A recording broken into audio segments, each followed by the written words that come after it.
안녕하세요. 대기업에서 로봇 및 기계협정 담당 멘토 박태욱입니다. 자, 오늘은 모바일 어플라이언스 한번 더 보도록 할 건데요. 최근에 모바일 어플라이언스가 조정을 좀 받고 있습니다. 그래서 추세 라인들도 이탈하고 장기평도 이탈하고 그 아래쪽에 있던 매물대까지 이탈을 하면서 추가적인 하락, 금일의 하락 포함해서 추가적으로 이제 조정을 받고 있는 모습들을 보여주고 있는데, 자, 그렇다면 모바일 어플라이언스가 이제 상승에 대한 모멘텀에 무엇이 있을까를 생각해 본다면 바로 2025년 국내 자율주행 레벨 4 플러스 테스트와 이제 테슬라 FSD 지원으로 인한 조정을 받았지만 테슬라 FSD가 10월에 출시한다라는 내용들, 로보택시 출시에 대한 내용들로 상승에 대한 모멘텀을 하반기 금리 인하와 함께 스케줄 매매가 가능할 것으로 우리가 예상해 볼 수 있겠습니다.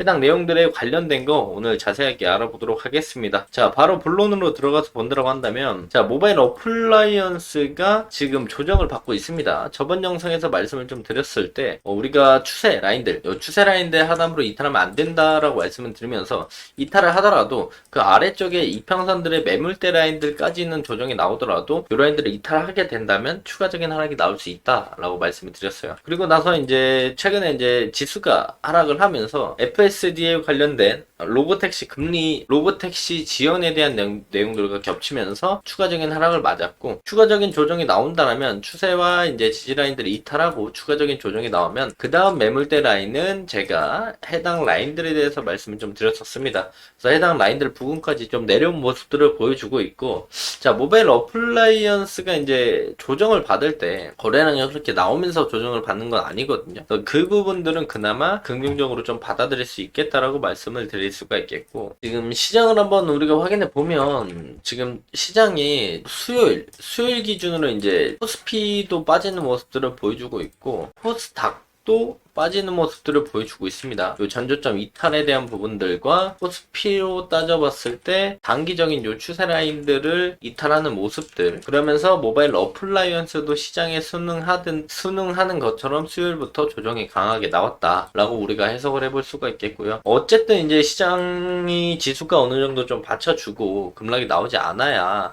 이 개별 종목 친구들도 조정에 대한 폭이 좀 적어지거나 상승에 대한 모멘텀을 가져갈 수 있는데, 개별 이슈로 있거나 아니면 자율주행에 관련된 내용들이 강하게 상승에 대한 모멘텀을 작용하지 않는 이상 모바일 어플라이언스도 시장과 함께 조정을 받을 수밖에 없다라고 말씀을 드릴 수가 있겠고, 관련된 내용들을 우리가 가져와서 본다라고 한다면 해당 내용들을 볼 수가 있겠죠. 일론 머스크 로보택시 핵심 디자인 변경으로 이제 공개가 지연이 되었다. 그래서 테슬라 CEO 일론 머스크가 15일을 로보택시 공개 연기에 대해서 소셜미디어 플랫폼 X에 전면에 중요한 디자인 변경 사항을 요청했고, 다른 몇 가지를 더 보여줄 수 있게 됐다. 그래서 이제 8월 8일에 개최가 될 예정이었던 로보택시 공개가 10월 달로 연기가 되면서 그 부분에서 이제 테슬라 주가도 빠지는 모습들을 보여줬고, 자율주행에 관련된 국내 테마에 관련된 종목들도 상승에 대한 모멘텀이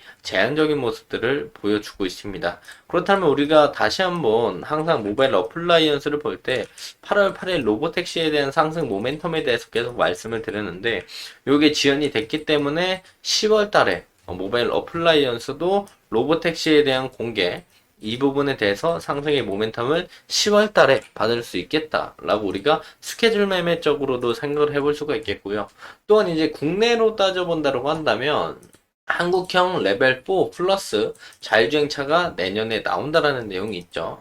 해당 내용들을 자세히 본다고 한다면 국내 기술로 구현하는 한국형 레벨 4 플러스 자율주행차가 나온다. 정부 주도 아래 자율주행 기업 기관 등 여러 곳에 흩어진 국산 자율주행 부품과 시스템을 결집하는 세계 최초의 레벨 4 플러스 자율주행차다. 그래서 산업통상자원부는 내년 시연을 목표로 한국자동차연구원 자율주행 기술개발 혁신사업단, 현대모비스 등 국내 자율주행 대표 기업, 기관, 대학 13곳과 레벨 4 플러스 자율주행 테스트카 개발 과제를 진행을 하고 있다. 이 현대모비스가 레벨 4에 대한 자율주행 시범 사업을 지금 진행을 하고 있죠. 그 부분들도 2025년 초에 끝난다라는 이야기가 있기 때문에 그것도 우리가 상승에 대한 모멘텀으로 볼 수 있다라고 말씀을 많이 드렸었고, 레벨 4 플러스 자율주행 테스트카는 한국형 레벨 4 플러스 신기술을 시범하기 위해 개발하는 무인 형태의 신개념 자율주행 차다. 국산 기술로 레벨 4 고도화를 추진해 운전자가 필요 없는 레벨 5에 가까운 무인 자율주행 기능을 실현하는 게 목표다. 산업부는 현대모비스, 에이스랩, CN비스, 베이리스 등 주요 기업들과 민간 공동개발 형태로 레벨 4 플러스 자율주행 테스트카를 개발하고 있고, 테스트카 개발이 완료되면 국내 성능평가 시험장에서 테스트를 시작해서 2027년까지 양산을 위한 성능 검증을 마칠 계획이다. 자, 레벨 4 플러스 자율주행 테스트카는 자율주행 관련 국내 기업이 개발한 국산 부품을 탑재 한국형 자율주행 모델을 만드는 게 핵심이고, 현대차, 전기차 아이오닉 6를 기반으로 새로운 자율주행 융합형 시스템을 추가해서 안정성을 강화할 방침이다. 한국산 자율주행 전용 부품 개발을 비롯해서 제품 성능을 검증하고, 에이스랩은 자율주행 라이다, 레이더 카메라 등 주요 센서를 결합한 자율주행 융합형 시스템을 개발하고, CN비스는 레벨 4 플러스 자율주행 테스트카를 인증하는 역할을 한다. 그래서 이제 내용들을 보면은 여기 보면 아이오닉 6 기반 자율주행 시험 차량이 있죠. 요 위에 보면은 요게 라이다라고 보면 될 것 같아요. 여기서 이제 빛을 이렇게 딱 쏘면서 주변의 물체가 얼마나 가까이 있는지 그런 거를 테스트하는 거고, 이쪽 부분에 들어가는 것들이 이제 카메라 라고 보면 될 것 같습니다. 그러다 해당 내용들이 2024년, 2025년에 레벨 4 플러스에 관련된 내용들이 나오면서 테스트카 개발이 진행이 된다고 한다면, 그 부분도 이제 모바일 어플라이언스의 상승에 대한 모멘텀으로 충분히 작용할 수 있으니까 이런 부분들 참고하시면서 모바일 어플라이언스 보시면 좋을 것 같다 말씀을 드리고, 금일 영상 마무리하도록 하겠습니다. 자, 해당 영상은 제 개인적인 견해가 많이 담겨있기 때문에 투자자분들의 주관적인 생각, 그리고 제가 말씀드린 해당 내용들을 토대로 현명한 선택을 하시면 좋을 것 같습니다. 자, 금일도 영상 끝까지 시청해 주셔서 감사합니다.